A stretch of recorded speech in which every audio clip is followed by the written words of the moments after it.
Assalamualaikum warahmatullahi wabarakatuh.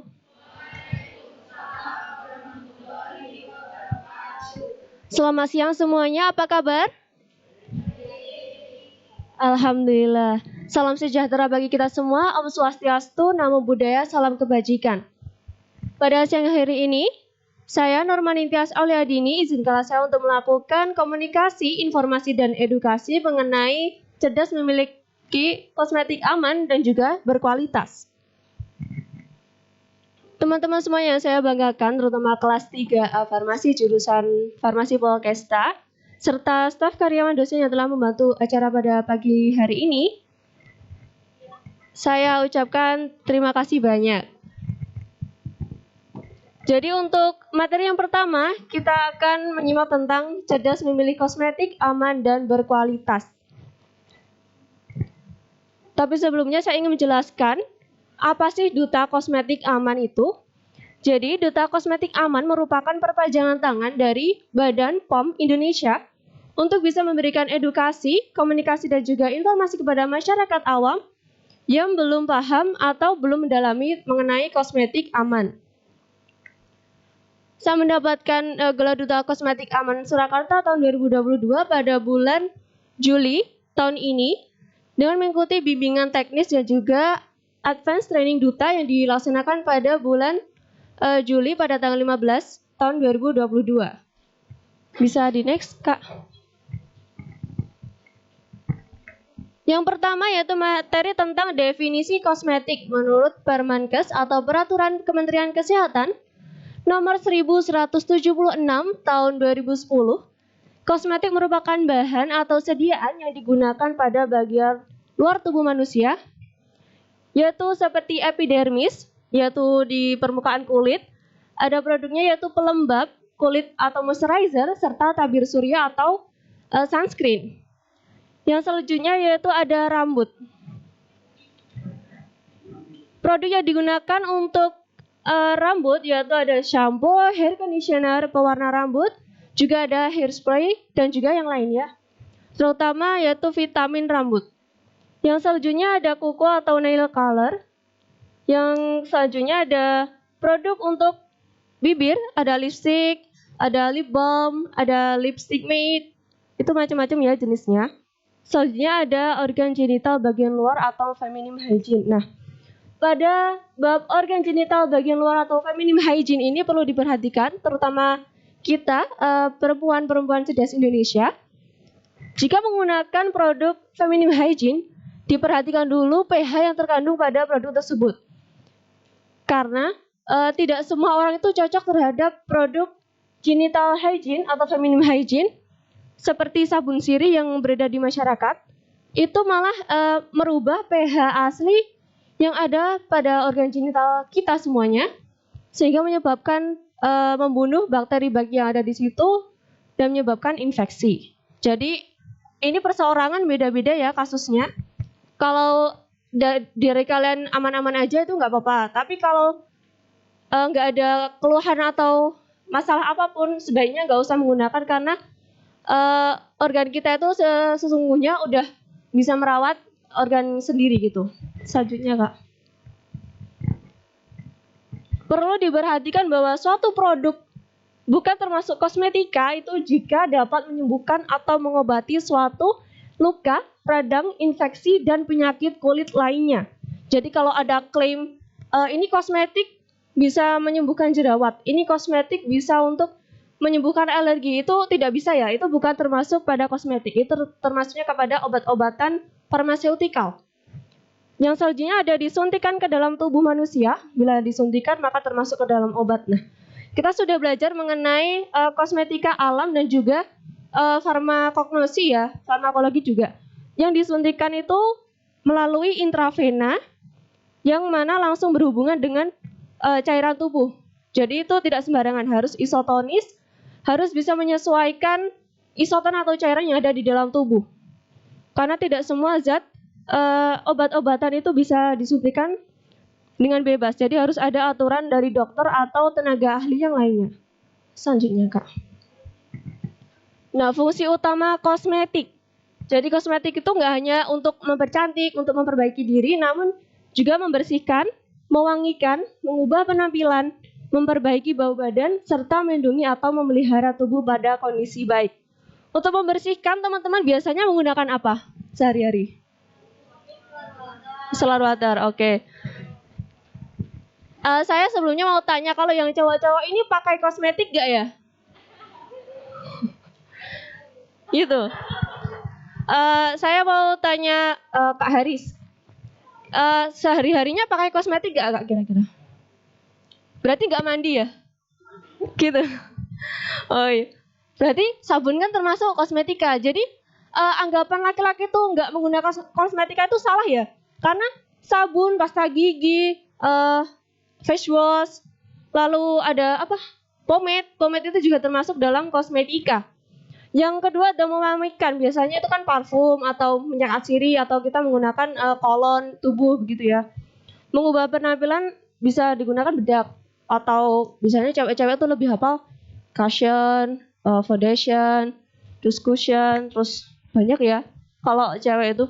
Lalu untuk memperbaiki bau badan ada deodoran. Untuk melindungi atau memelihara tubuh pada kondisi baik yaitu tabir surya untuk melindungi kulit kita dari paparan sinar UV matahari yang dapat menyebabkan kanker kulit. Seperti yang sudah dijelaskan Ibu Mira pada pelajaran kemarin, kita itu kulitannya kan lebih sawo matang dan itu melaninya bisa untuk melindungi UV, sinar UV itu ke kulit kita nggak terlalu banyak gitu. Jadi resiko kanker kulitnya itu malah lebih rendah. Jadi bersyukurlah ya kalian ya, anak-anak Indonesia itu insya Allah sehat-sehat semua. Selanjutnya Kak. Untuk bentuk sediaan industri kosmetik. Nah, ini yang pertama ada bentuk padat atau solid. Bisa sabun, lipstik, garam mandi, rempah-rempah, dan juga bedak dingin. Yang kedua ada serbuk, yaitu ada serbuk tabur atau serbuk kompak. Biasanya kalau cewek-cewek biasanya menggunakan bedak tabur. Yaitu ada setengah padat atau semi solid, yaitu pomade. Bisa juga pasta gigi. Yang gel yaitu ada sabun mandi gel. Atau mungkin inovasi yang sekarang kan ada face wash bentuk gel gitu ya. Lalu ada pasta gigi gel juga ada. Untuk bentuk krim yaitu krim cukur, lulur dan juga krim bak. Untuk bentuk sediaan cair yaitu ada pewangi badan, micellar water yang sudah disebutkan tadi, ada toner dan juga astringen atau minyak wangi. Ada cairan kental yaitu sabun mandi, minyak mandi, shampoo, conditioner, dan produk lainnya yang biasa kita gunakan pada kosmetika. Itu semisalnya moisturizer, itu juga termasuk ke dalam cairan kental, atau hand body. Yang terakhir ada aerosol atau hairspray. Nah, untuk aerosol ini selain hairspray biasanya ada apa? Ada yang tahu?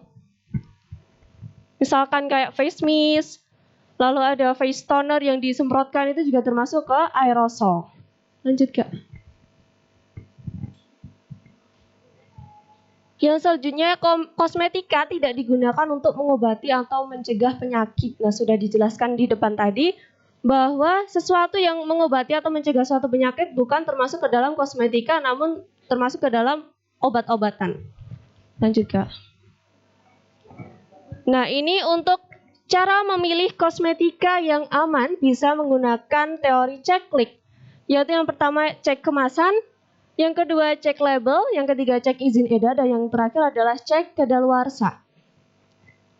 Yang pertama cek kemasan, dicek dulu apakah kondisinya baik, apakah bentuk dan warna dari bungkusnya itu merata, apakah ada penyok atau tidak, ada perubahan bentuk dari bentuk aslinya itu atau tidak, dan tidak terjadi perubahan warna dan juga bau. Jadi semisal teman-teman itu beli produk kok udah penyok-penyok atau lotionnya itu keluar dari wadahnya, keluar dari tubnya itu sebaiknya jangan dibeli. Karena itu dari stabilitasnya sendiri kan sudah berubah dan tidak aman untuk digunakan. Yang kedua ada label.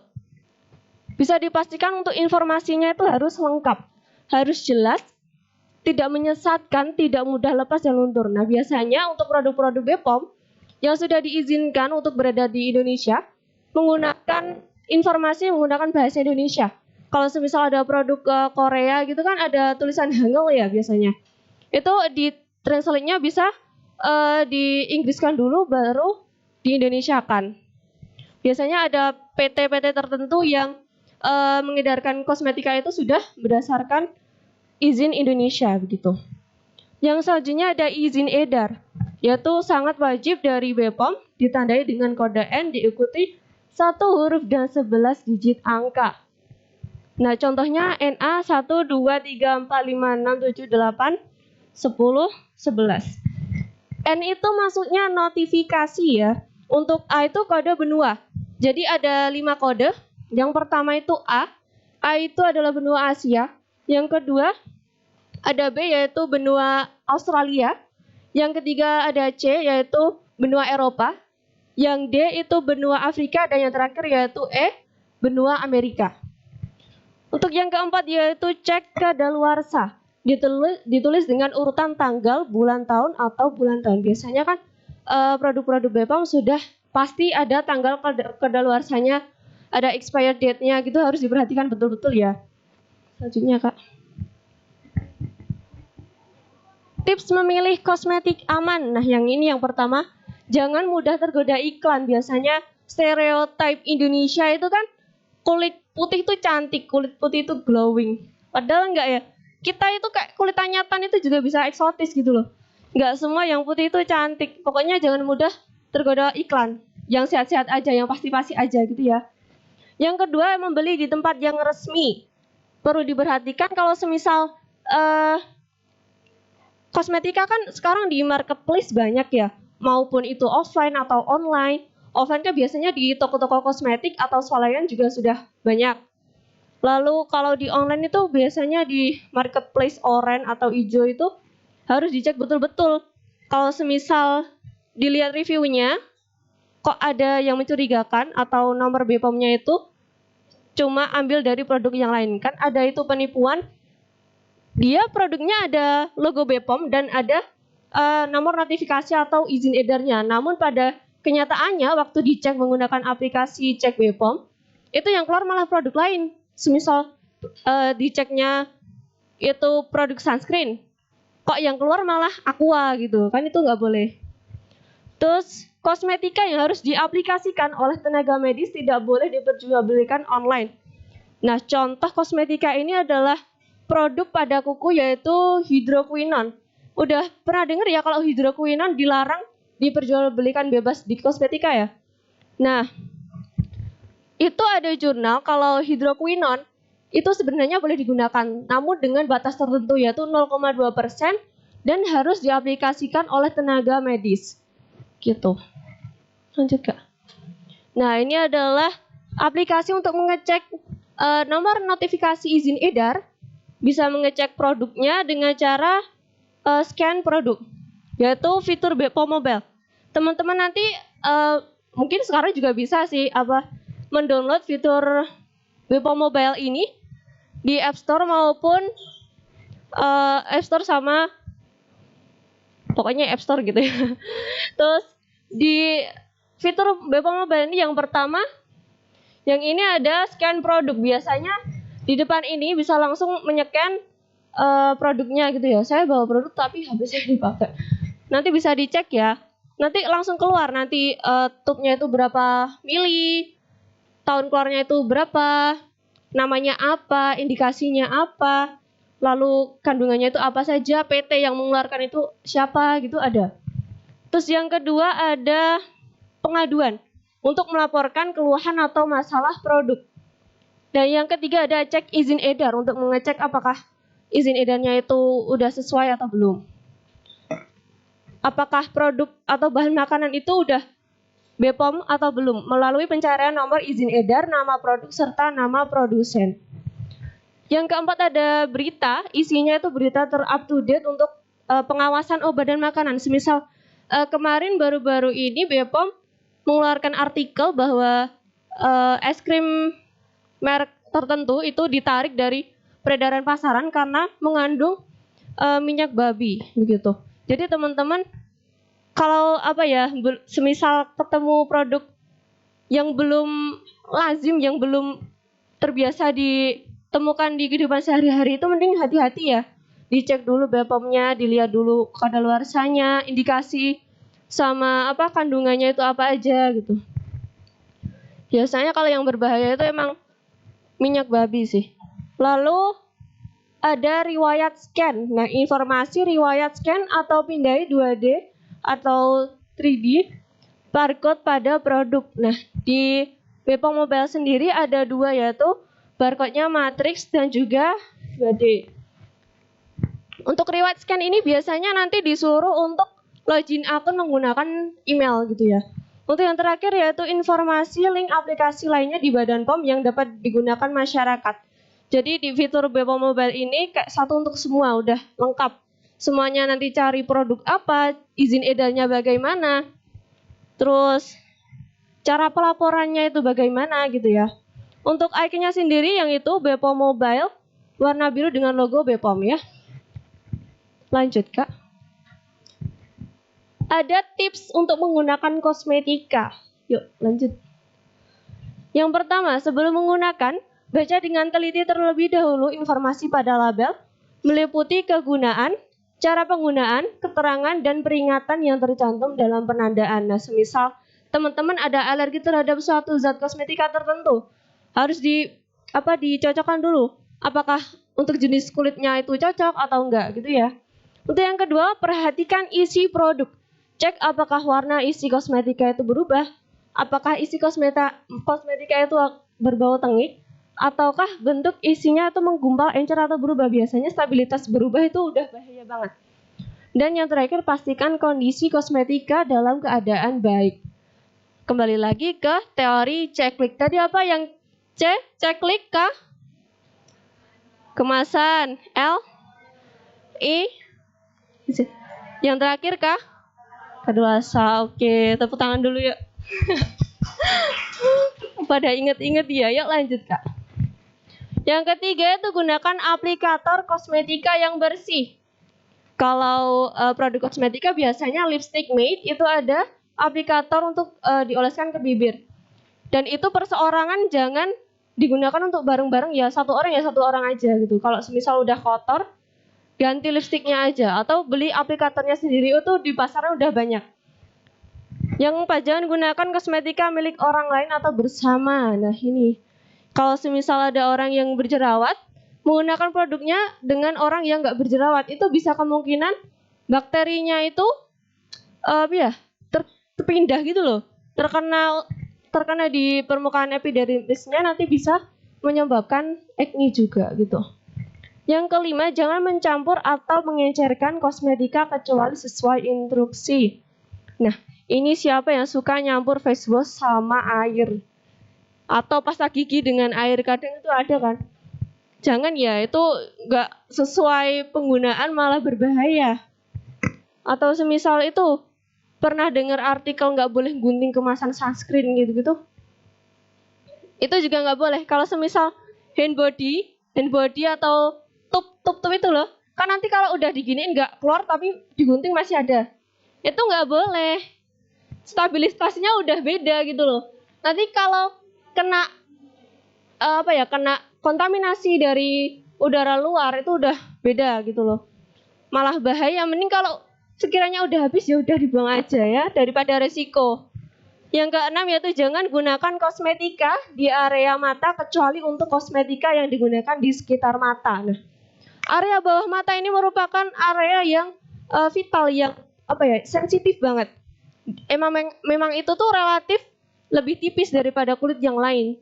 Jadi kalau semisal kurang tidur kan langsung kecekung gitu ya, kelihatan gitu ya. Itu memang epidermisnya lebih tipis. Lanjut Kak. Selanjutnya ada bahan berbahaya atau yang dilarang untuk kosmetika. Yang pertama ada pewarna, yaitu Jingga K1 dengan warna merah dan orange, merah K10 dan merah K3, Rodamin B dan Sudan 4. Yang kedua ada pengawet, yaitu dengan kandungan metilklorosoita zolinon atau MCI dan metil disotiausida zalinon atau MI. Yang ketiga ada obat-obatan, dan yang keempat ada logam berat atau merkuri. Merkuri ini biasanya kalau di pasaran iklannya itu glowingnya seketika. Nah, tapi nanti efeknya, after efeknya itu bakal merusak kulit secara parah. Semisal ada stretch mark berlebihan atau penuaan dini atau penumpukan, karena merkuri itu mencegah bertumpuknya melanin gitu loh. Jadi dia kan cepat glowing, tapi melaninnya itu kan nggak keluar. Sewaktu-waktu kalau keluar tuh udah parah gitu, kayak meledak aja gitu. Yuk. Pewarna, yang pertama ada jingga K1. Pewarna jingga K1 yaitu berwarna merah dan cerah dan oranye. Dilarang penggunaannya karena dapat menyebabkan iritasi pada saluran pencernaan, kerusakan hepar atau hati, dan dapat menyebabkan kanker. Yang kedua ada merah K10 dan merah K3. Pewarna merah K3 dan merah K10 yang sering disalahgunakan pada sediaan tata rias atau kosmetika yaitu eyeshadow, lipstick, dan berwarna pipi atau blush on. Memiliki sifat karsinogenik dan dapat menimbulkan gangguan fungsi hati dan kanker hati. Yang ketiga yaitu ada rodamin B, seringkali disalahgunakan untuk pewarna pangan dan pewarna kosmetik. Misalnya sirup, lipstick, pemerah pipi atau blush on, dan lain-lain. Zat ini ditetapkan sebagai zat yang mengakibatkan kanker dan gangguan fungsi hati. Ini kenapa kok banyak yang mengakibatkan kanker dan fungsi hati ya? Karena ini mengandung biasanya kosmetika itu kan ke epidermis.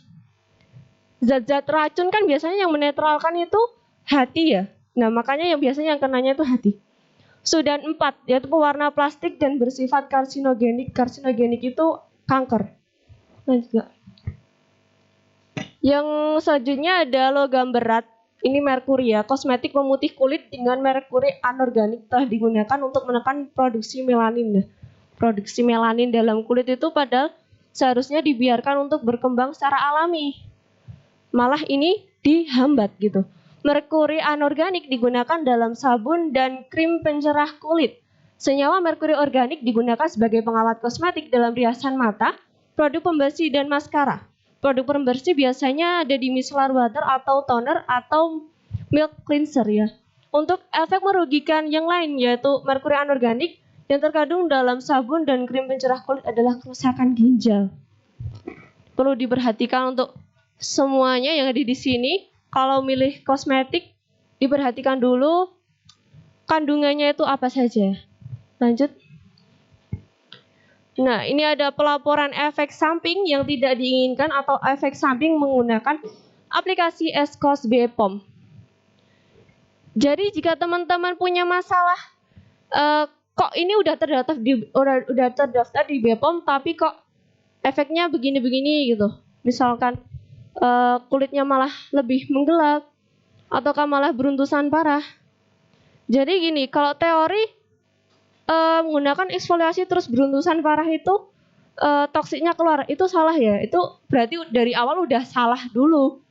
Enggak kok dia tuh membersihkan malah memperparah gitu. Jadi jangan mau dibodoh-bodohi dengan kalau produk ini emang nanti efeknya kayak gitu kak gitu. Padahal enggak. Yang memperbaiki itu juga harusnya memperbaiki gitu loh. Toksifikasi itu tidak hanya dikeluarkan melalui jerawat gitu. Kalau kalian rajin olahraga, lifestyle-nya bagus, jarang begadang, itu juga mempengaruhi hormonal yang ada dalam tubuh. Jika terjadi efek yang tidak diinginkan atau reaksi alergi, hentikan pemakaian dan segera hubungi dokter atau fasilitas kesehatan dan laporkan ke Badan POM melalui mobile apps Eskos BPOM. Atau semisal kalau nggak mengunduh aplikasi ini bisa dilihat di webnya Eskos BPOM. Lanjut Pak. Nah ini adalah call center Halo BPOM 1500533. Kalau teman-teman ada pengaduan atau mau pelaporan bisa menelpon pada Halo BPOM. Bisa juga menghubungi pada bpom_ri. Ada emailnya hellobpom@pom.go.id, ada Facebooknya bpom.official, ada YouTube yaitu Badan POM RI, ada Twitter @bpom_ri, ada nomor WhatsApp juga 081191818533. Bisa menggunakan fax yang lain yaitu 081219999533.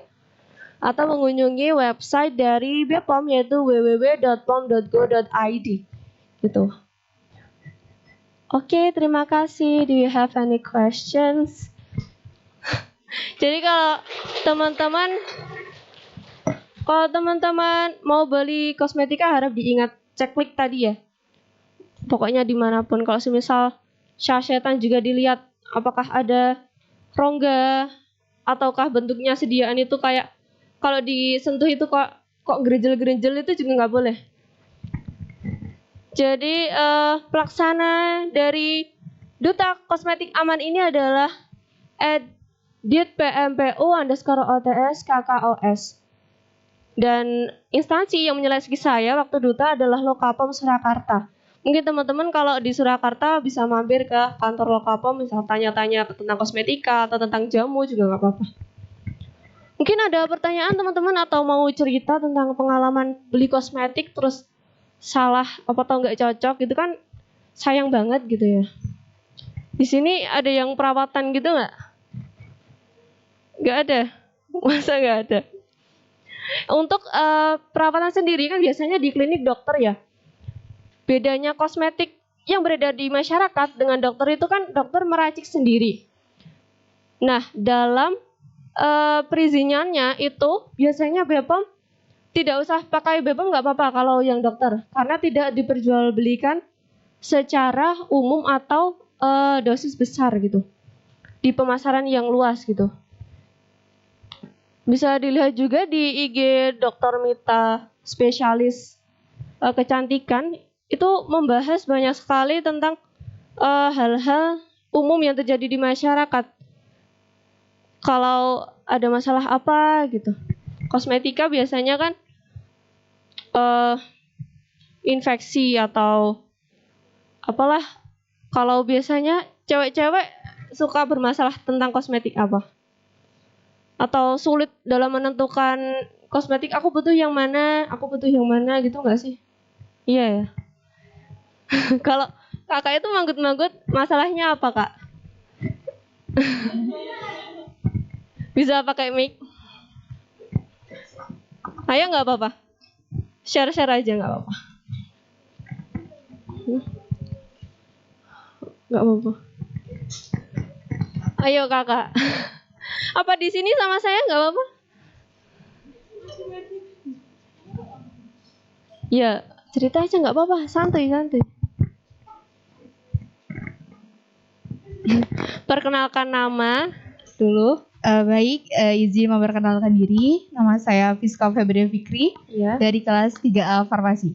Baik, kepada Normanti Ningtyas, saya izin bertanya.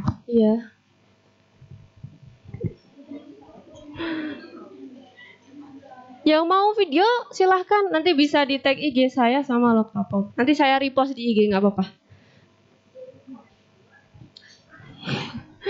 Kalau mau cerita juga nggak apa-apa, nggak perlu tanya juga kok. Terserah tuh mau apa.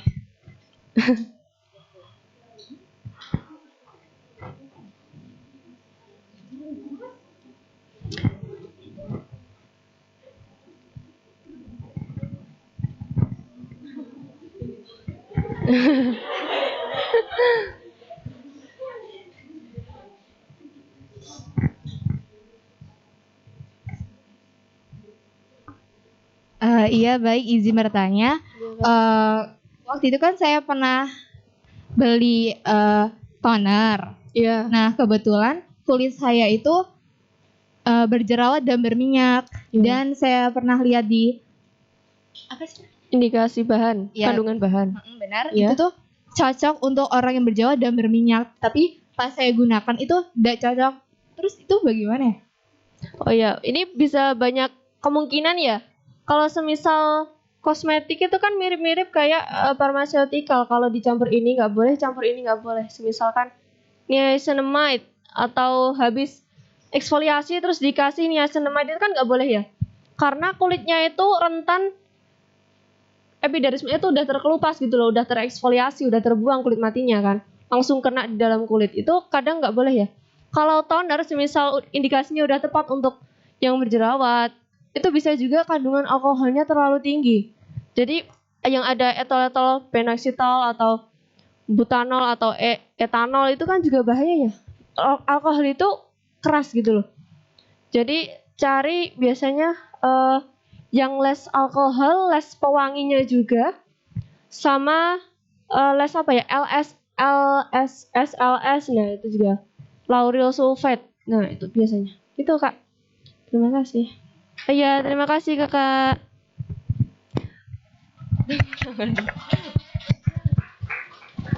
Tapi mohon maaf ya, nggak ada door prize ya hari ini ya. Iya, oke siap. Ada yang lain? Kalau tidak nanti kita foto bersama dulu ya. Nanti saya repost ke Instagram.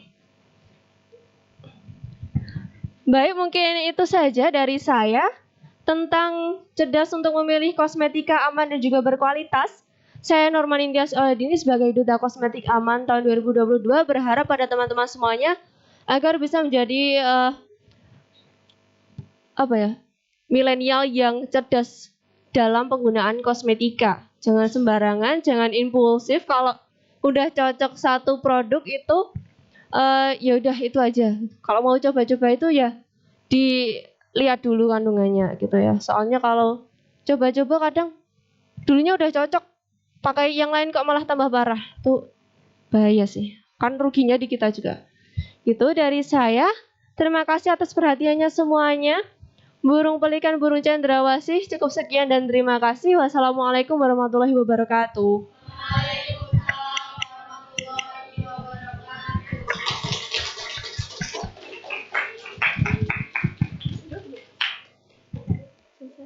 Selesai ini di mana?